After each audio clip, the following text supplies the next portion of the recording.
नमस्कार, आप देख रहे हैं हमारा खास कार्यक्रम विकास पर बहस। जी हां, 2023 में होने वाले विधानसभा चुनाव में छत्तीसगढ़ राज्य भी शामिल है और इसी बीच प्रधानमंत्री नरेंद्र मोदी के कार्यकाल के 9 साल पूरे हुए हैं। पीएम के 9 साल पूरे होने पर छत्तीसगढ़ में राष्ट्रीय मुद्दे पर बहस छिड़ी हुई है।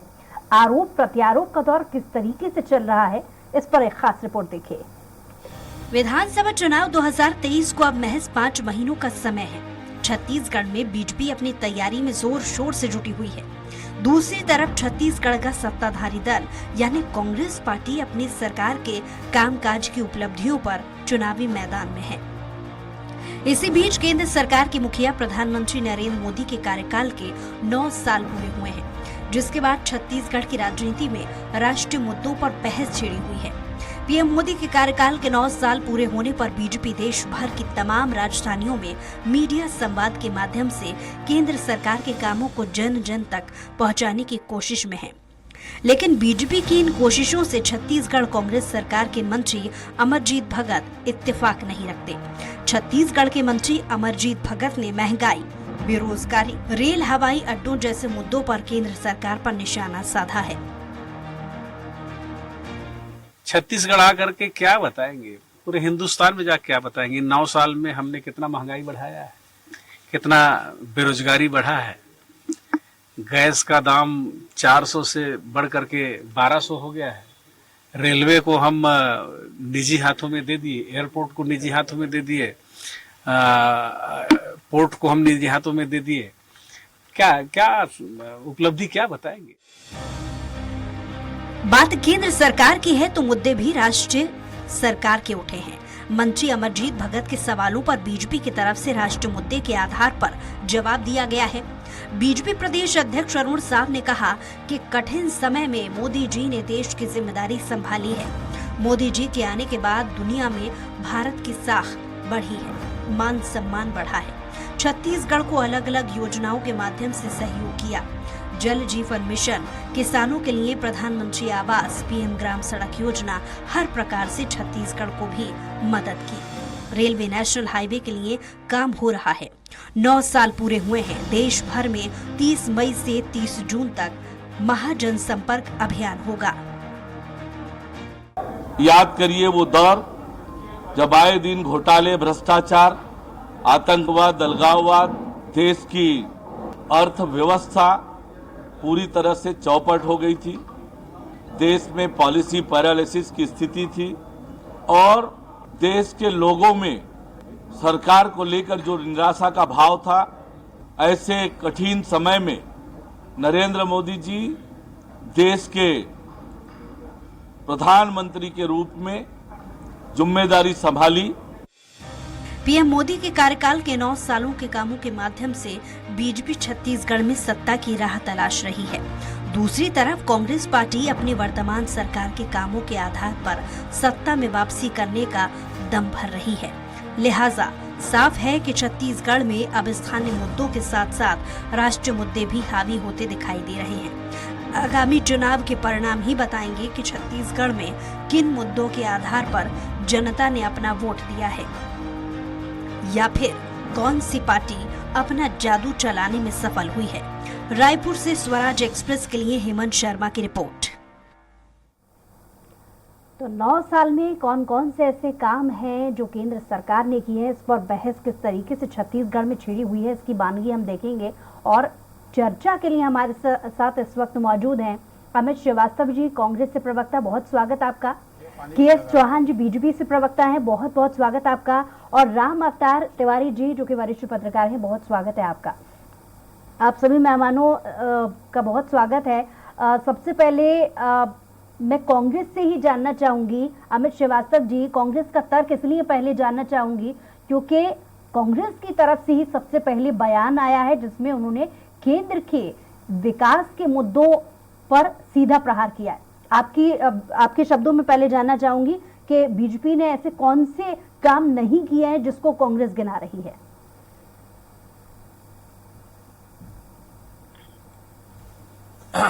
देखिए मैम, मैं आपके माध्यम से एक ही चीज कहना चाहता हूं कि ये पूरे 9 साल जो अगर आप देखेंगी तो जो भी वादे इन्होंने किए थे वो उन्होंने एक भी वादे पूरे नहीं किए हैं। और जिस प्रकार से चुनाव जीतने के पूर्व ये पूरे जुमलेबाजी करते थे। मैं सीलेवार आपको गिनाना चाहता हूं, जस्ट गिव मी 10 सेकेंड। इन्होंने कहा था 2 करोड़ लोगों को हर साल रोजगार देंगे। 9 साल इनकी सरकार हो गई, 18 करोड़ लोगों को रोजगार देना था, 14 करोड़ लोगों का रोजगार उल्टा छीन लिए। 15 लाख लोगों के अकाउंट में आएगा, इन्होंने चुनाव पूर्व कहा था, बाद में इन्होंने कह दिया ये जुमलेबाजी है। तो चुनाव जीतने के पूर्व इनका स्टेटमेंट कुछ और रहता है, और चुनाव जब जीत जाते हैं तो उसके बाद ये कह देते हैं जुमलेबाजी है। तीसरी चीज इन्होंने कहा था काले धन पे हम नोटबंदी। इनकी योजनाएं ऐसी रहती हैं कि इनको आर्थिक समझ है ही नहीं। जिस प्रकार से आप पिछले 9 सालों में देखेंगी, पहले ये आके नोटबंदी कर देते हैं, फिर 2000 का नोट चालू कर देते हैं, फिर 2000 का नोट को बंद कर देते हैं। मतलब दे आर हाईली कंफ्यूज, इन्हें पता ही नहीं है कि ये कर क्या रहे हैं। दूसरा, जीएसटी विश्व का प्रथम कानून था जिसकी फॉर्मेट भी तैयार नहीं हुए थे, उसे लगा दिया गया। 2500 से ज्यादा बार उसमें संशोधन किए गए। व्यापारियों की जिस प्रकार से कमर तोड़ी गई, और लगातार आप देखिए नोटबंदी इन्होंने कहा था, जब किया था तो कहा था आतंकवादी घटना और नक्सलवाद दोनों खत्म हो जाएगा, काला धन विदेश से आ जाएगा। लेकिन आया क्या? नहीं आया। उसी प्रकार से आप देखिए एक के बाद एक झूठ इनके इतने हैं। जीएसटी लागू जिस प्रकार इन्होंने किया उसकी तैयारी नहीं थी। उसी प्रकार से आप देखिए कि इन्होंने अच्छे दिनों का वादा किया था, क्या जनता के अच्छे दिन आए? और जिस प्रकार से ये 4 लोगों की सरकार इस देश में चल रही है, 2 लोग बेचने वाले और 2 लोग खरीदने वाले। बेचने वाले कौन है और खरीदने वाले कौन है, देश बेहतर जानता है। और जब देखिए 70 सालों की सरकार का रोना रोना, और लगातार कहते हैं ना, अब तो जनता कहती है कि जनता को भी खौफ हो गया इनसे, और ये कहती है जनता कि बेचत बेचत मैं चला उपक्रम बचाना कोय। जो इनके हुक्मरान हैं वो कहते हैं कि बेचत बेचत मैं चला उपक्रम बचाना कोय, और अगर गलती से कुछ बच गया हो तो सूचित कर दो मोए, वो भी मैं बेच दूंगा। तो आप देखिए जिस प्रकार से देश की संवैधानिक संस्थाओं को तोड़ने मरोड़ने का काम किया गया, जिस प्रकार से LIC का, SBI का पैसा अपने कॉर्पोरेट मित्रों को देने के लिए निकाला गया, कहीं ना कहीं मैंने कहा ना, इन्हें अर्थव्यवस्था की समझ नहीं है, और इस देश को एक किस ओर ले जाना चाहते हैं ये समझ हमारी समझ से परे है। और आपके माध्यम से मैं एक और अहम चीज कहना चाहता हूं कि इस देश में बैठे हुए हुक्मरान और वहां पर सत्ताधारी जो दल के नेता हैं, वो समझ नहीं पा रहे हैं कि इस महान देश की जनता ने उन्हें जनादेश से वहां पर बैठाया है, और जिस प्रकार से वो सरकार काम कर रही है, आज लोकतांत्रिक प्रक्रिया के साथ साथ जिस प्रकार से प्रजातांत्रिक मूल्यों को ध्वस्त किया जा रहा है, प्रजातांत्रिक मूल्यों को हनन किया जा रहा है। बहुत समय आपको दे दिया, उनकी प्रतिक्रिया भी जरूरी है। KS चौहान जी, बहुत समय से आप कुछ कहना चाह रहे हैं। जी जी जी बिल्कुल जी, मेरे मित्र हैं, थोड़ा ज्यादा ही समय दीजिएगा उनको। हाँ, मेरे बहुत ही अच्छे मित्र अमरीश श्रीवास्तव जी ने बहुत सारी कमियां गिनवाई हैं, तो मैं इसमें सिर्फ इतना ही बोलना चाहता हूँ कि लोग ऐसे होते हैं जिसमें इनकी सिर्फ गलती नहीं है, व्यक्तिगत गलती नहीं है, इनकी व्यवस्था की गलती है कि ये अवसर में आपदा ढूंढ लेते हैं। दूसरी बात यह है कि हमारे मित्र अमित श्रीवास्तव जी ने कोई भी आंकड़े पेश नहीं किए हैं, जिसका कोई फैक्ट से कोई लेना देना नहीं है। जो बातें रोज राजीव भवन में चलती रहती है वो बातें की गई हैं। और मैं मोहतरमा ये बोलना चाहता हूं कि ये बहुत ही अच्छा सब्जेक्ट है, क्योंकि आम जनता को ये पता चलना चाहिए कि कौन सी केंद्र सरकार की योजनाएं हमारे को मिल रही हैं और कौन सी राज्य सरकार के द्वारा मिल रही हैं। क्योंकि आम जनता सिर्फ ये जानती है कि सरकारी योजनाएं मिल रही है, इसका मतलब है कि सरकारी अधिकारी हमारे को दे रहे हैं, तो सरकारी अधिकारी नहीं दे रहे हैं।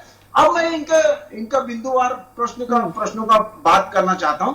इन्होंने बोला कि पहले 2000 नोट जो बंद कर दिए गए हैं उस पर बोला इन्होंने, तो मैं उस पर बोलना चाहता हूं कि उसके बाद जो ऑनलाइन पेमेंट जो की गई उसके बाद और जीएसटी के बाद, ये दोनों के बाद हमारी अर्थव्यवस्था कहां पहुंच गई है, इसका एक नमूना छोटा सा मैं पेश करना चाहता हूं। पहले हमारी अर्थव्यवस्था थी 112 लाख करोड़ रुपया 2014 के पहले, और आज की डेट में है 2,72,272 लाख करोड़ रुपया, अभी डबल से भी ज्यादा का फासला है। पहले हमारा एक्सपोर्ट होता था मोहतरमा 19 लाख करोड़ रुपए का, और अभी आज की डेट में 36 लाख करोड़ रुपए का सालाना हमारा एक्सपोर्ट होता है। पहले हमारी इनकम पर कैपिटा थी 80,000 रुपए, 2014 के पहले की बात बता रहा हूं आपको। 2014 में जो इनकम पर कैपिटा थी वो थी 80,000 रुपए, आज 1,70,000 रुपया है इनकम पर कैपिटा। और आज हमारा जो विश्व में 5वें स्थान पे जो इकोनॉमी आई है वो इसी की खातिर आई है जो हमने नोटबंदी करने का और जीएसटी लगाने का जो निर्णय लिया, उसके बाद आप भी देख रहे होंगे कि कितनी ऑनलाइन कर रहे हैं। अरे ये तो खाते भी नहीं खुलवा पाए थे, 38 करोड़ लोगों के खाते खुले हैं 2014 के बाद।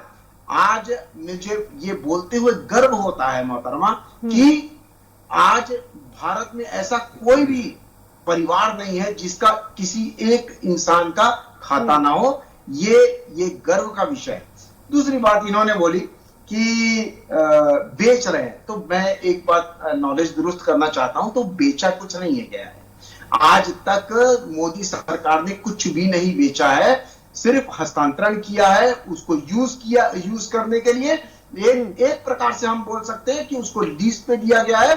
जो चीजें सड़ रही थी, जो चीजें फालतू थी, उसको यूज करने के लिए दिया गया ताकि वो यूटिलाइजेशन हो सके। संसाधन का रहना सिर्फ मायने नहीं रखता, संसाधन का उपयोग करना मायने रखता है, जो कि पहले की निकम्मी सरकारें पहले नहीं कर रही थी। आज जो भारत से प्रेम करेगा वो अपने घर को बहुत संयम से मैं अभी तक आपको भी और अमित जी को भी सुन रही थी। जी सवाल ये कि अभी जिस बहुत तरीके कुछ से है। जी वो भी मौका मिलेगा आपको, लेकिन राम अवतार जी से भी जो वरिष्ठ पत्रकार हैं उनसे भी एक प्रतिक्रिया मैं इस पर चाहूंगी, फिर लौट रही हूँ आपके पास। राम अवतार जी, 9 साल केंद्र के विकास कहाँ हुआ, विकास को लेकर जो मुद्दे छिड़े हुए छत्तीसगढ़ में, उसकी स्थिति पर भी आपसे आपकी प्रतिक्रिया चाहेंगे, और कहाँ कमी और कितनी उपलब्धि केंद्र के 9 साल के ये पूरे रहे हैं आपके नजरिए से समझना चाहेंगे। राम अवतार जी।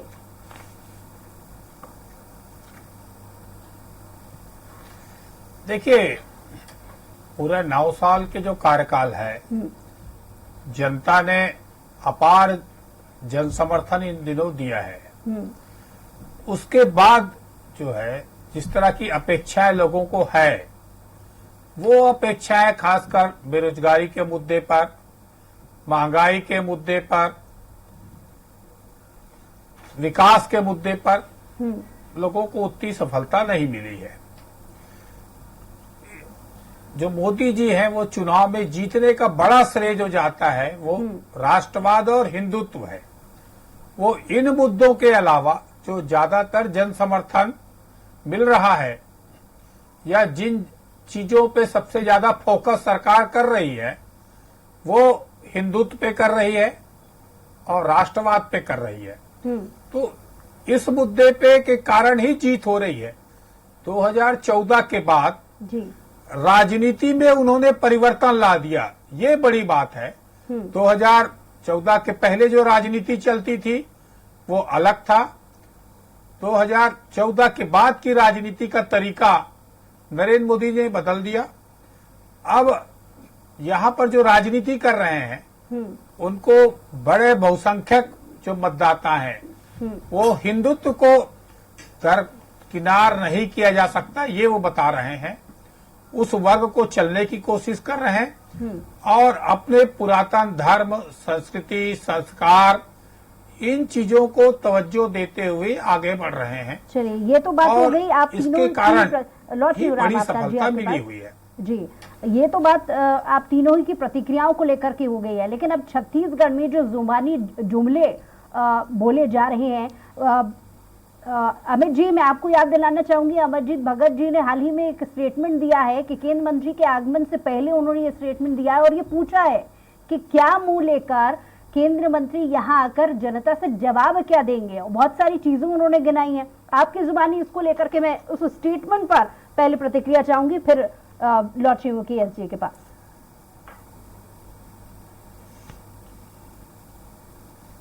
बुशरा जी, मैं आपके सवालों का जवाब बिल्कुल दूंगा, लेकिन मेरे सम्मानित मित्र ने कहा था और विथ योर परमिशन मैं उनको आंकड़े बता दूं कि 1,76,000 करोड़ रुपए रिजर्व फंड से उन्होंने निकाला था और लगभग 28 लाख करोड़ रुपए की संपत्ति को 60,000 करोड़ रुपए में अपने कॉर्पोरेट मित्रों को दे दिया था।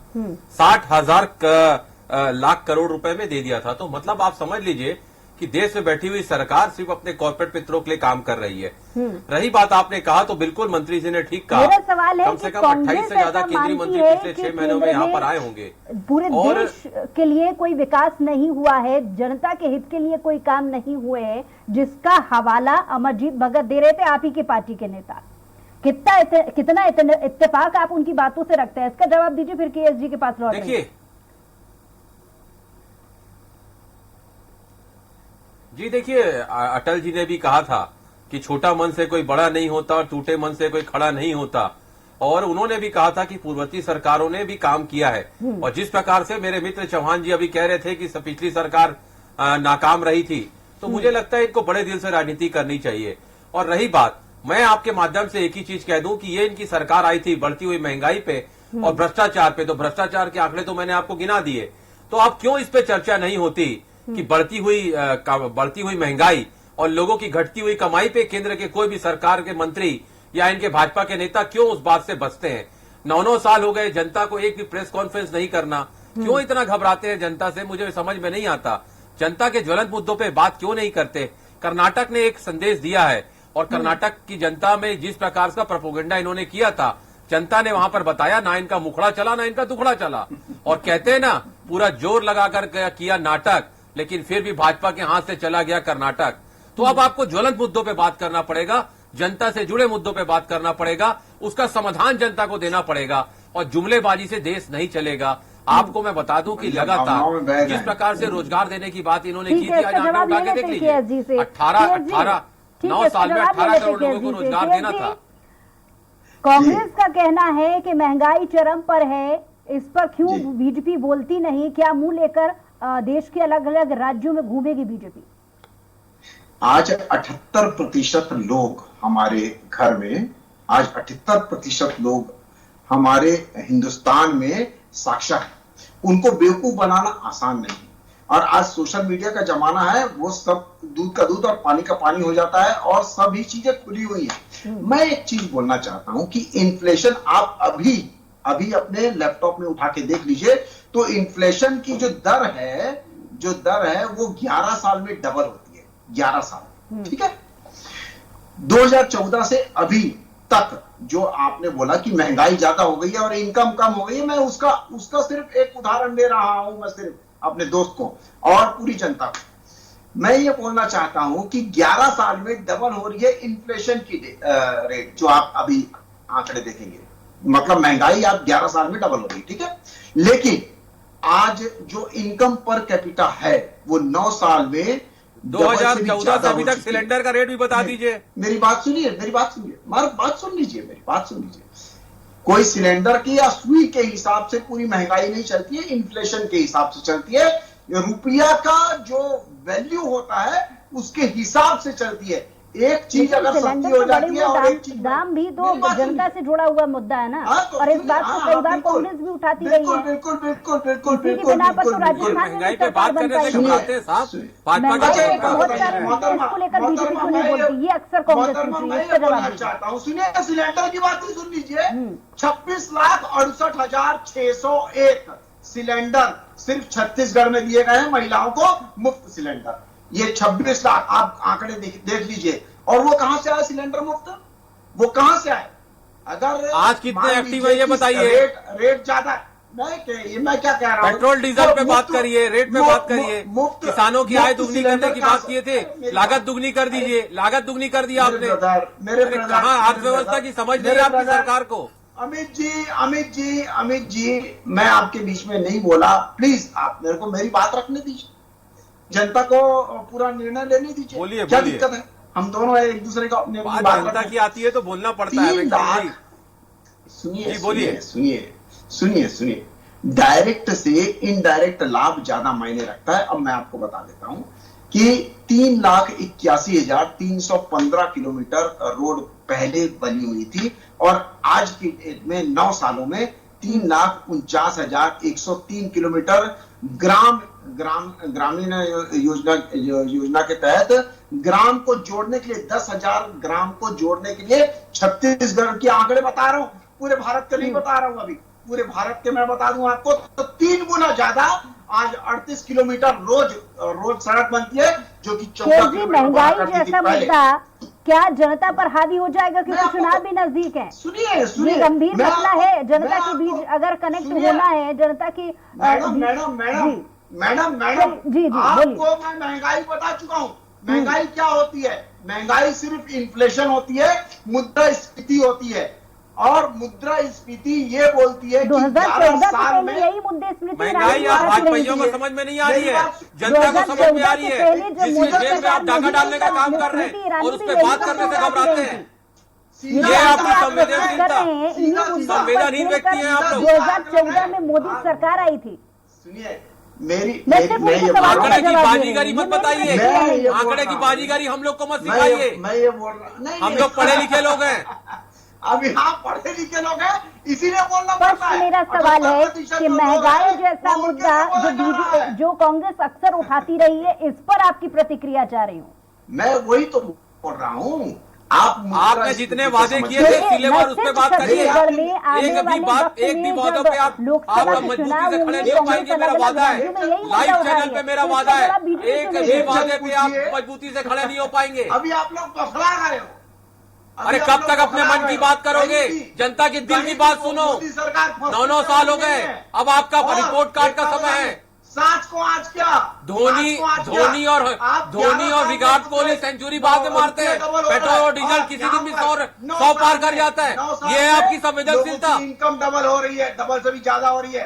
पहले 80,000 थी, आज 1,70,000 है। तो वो महंगाई ज्यादा बढ़ी है कि इनकम? अरे आपने किसानों को वादा किया था 2022 तक आप उनकी आय को दुगनी कर देंगे, आपने लागत दुगनी कर दिया।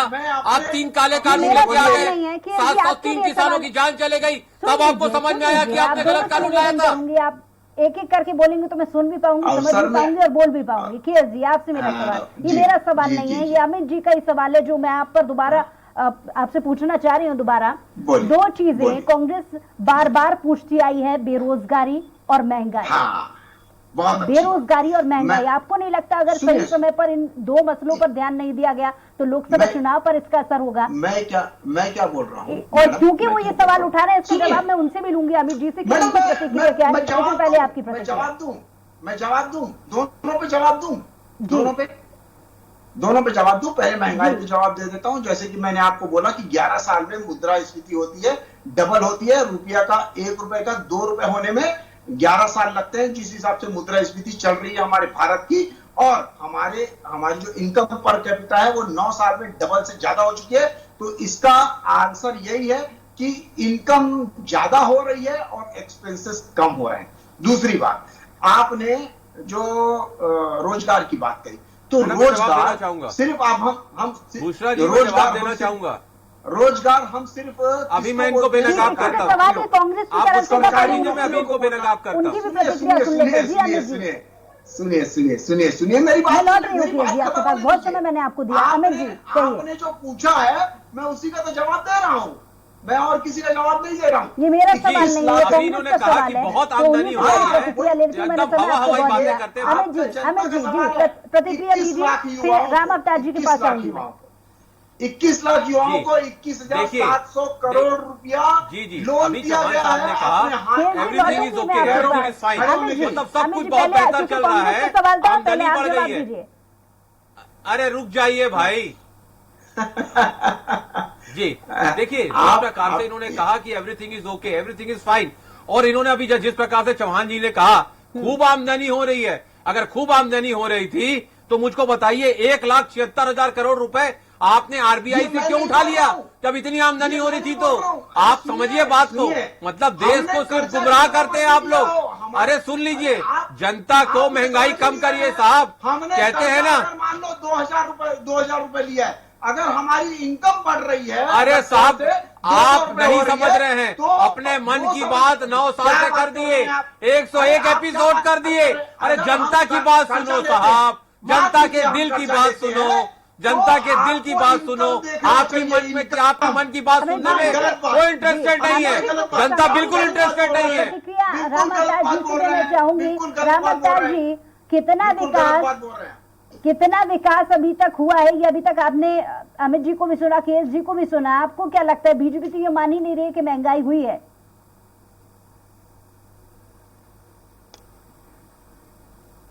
देखिए, महंगाई तो बढ़ी है, आम आदमी और गरीब आदमी परेशानियों से जूझ रहा है। उन नेताओं को, अफसरों को और बड़े लोगों को असर ना पड़ता हो। आज जो भी मूल्य हैं इतने ज्यादा बढ़ गए हैं कि आदमी को खरीदने में दिक्कत हो रही है। दूसरी बात यह है कि जीएसटी या जो नियम लाया गया उसके तहत जो हर चीज में टैक्स आ रहा है, हर चीज की रेट ऐसी बढ़ी हुई है, तो महंगाई तो बढ़ी हुई है। लेकिन बतौर मीडिया एनालिसिस क्या आपको लगता है ये मुद्दा जब जनता के बीच जाएगा तो लोकसभा के चुनाव में इसका असर होगा? राम अवतार जी,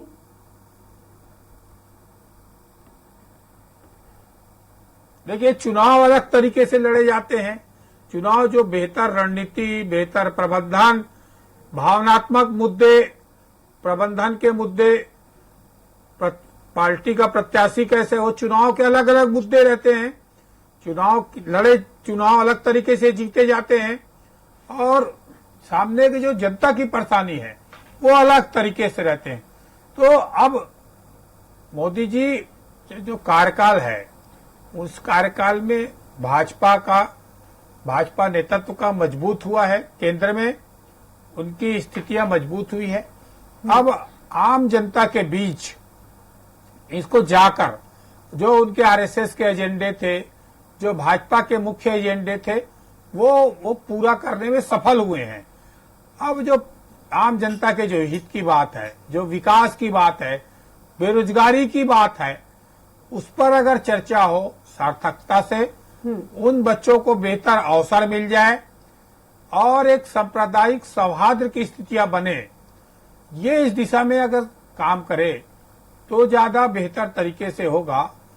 और अच्छा नेतृत्व से दो चीजें हैं, एक गडकरी जी, एक विदेश मंत्री, दो मंत्री जो है वो रिजल्ट ओरिएंटेड काम किए हैं, जिसकी सफलता का बखान भाजपा के नेता करते हैं। और निश्चित तौर पर इन क्षेत्रों के कारण ही भारत एक मजबूत राष्ट्र के रूप में उभरा भी है, विदेश नीति अच्छी होने के कारण। और जो सड़कें गडकरी जी ने बनाई है, उन सड़कों से आज चलना जो है, कहीं भी जाइए सड़क मार्ग से बेहतर हुआ है। उसके अलावा बाकी जो विभाग हैं, बाकी जो कामकाज है, उसकी समीक्षा होनी चाहिए, एक बात। दूसरी, वो छात्रों को, जो युवा पीढ़ी है बोला जाता है, भारत का जो युवा है वो नौजवान है। आप तीनों ही मेहमानों का हमारे साथ जुड़ने के लिए, राम अवतार जी आपका भी बहुत शुक्रिया, केएस जी आपका भी बहुत शुक्रिया और आमिर जी आपका भी बहुत शुक्रिया हमारे साथ जुड़ने के लिए, इस चर्चा में शामिल होने के लिए। तो छत्तीसगढ़ में किस तरीके से सियासी पारा गर्म हो चला है, जहां पर 9 साल के कार्यकाल को लेकर के भी बहस जुड़ी हुई है। इस बहस से जुड़ी तमाम जो खबरें हैं वो भी लगातार स्वराज एक्सप्रेस आपको बताता रहा है, और आगे क्या सियासी माहौल इसको लेकर के बनेगा, इस पर भी हम चर्चा समय समय पर करते रहेंगे। फिलहाल हमारी खास पेशकश विकास पर बहस में इतना ही। कुछ और खबरों के लिए देखते रहिए स्वराज एक्सप्रेस।